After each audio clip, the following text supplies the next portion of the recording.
you'll be able to see everything that's going on in the barn. Ask away. We're pretty much an open book here.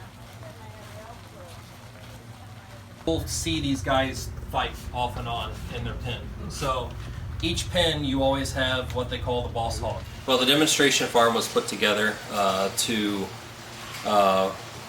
try to get a scope of kind of all types of farms. So our part of the demonstration farm is the animal agriculture side with the manure that we have here and with the hogs.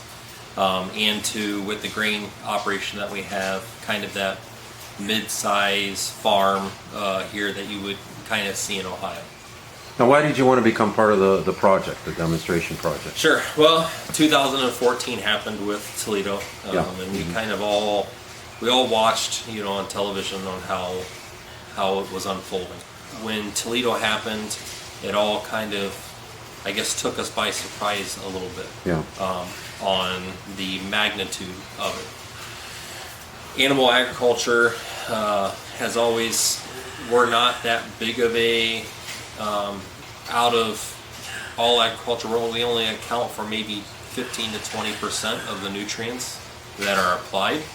And there just aren't that many livestock farms that are in Ohio compared to what they were. So animal agriculture has kind of gotten a black eye and has kind of been I guess you could say a punching bag, for how we handle things. We never felt that we were doing anything wrong, but this was an opportunity.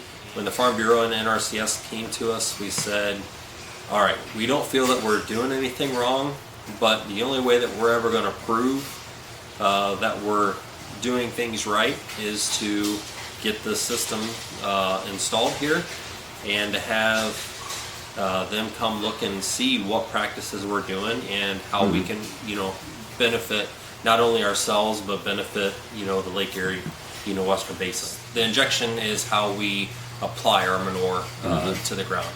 So it's kind of working up and tilling up the ground to have a good bed there to be able to soak it.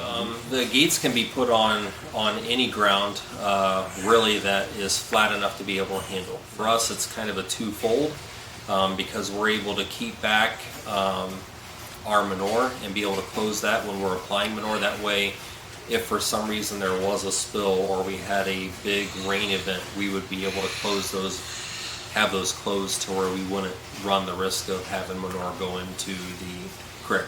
And the gates block the drain tiles. Yeah, the gates block the drain tiles and everything on that. Okay.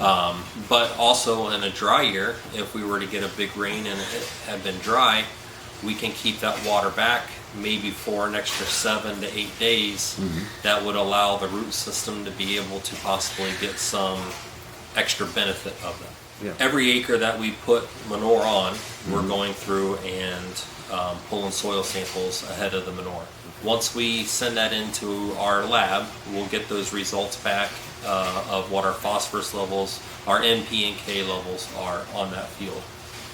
Once we get that back, we'll take a look at our phosphorus levels and we will see how much manure we need to apply to each one of those 2-acre grids, or if we even need to apply any at all.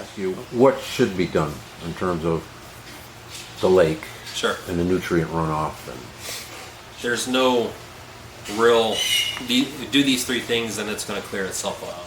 I really think that it comes down to a management part, and I think that we can see a lake get back to being better if we are all taking part of how we manage our nutrients a little bit.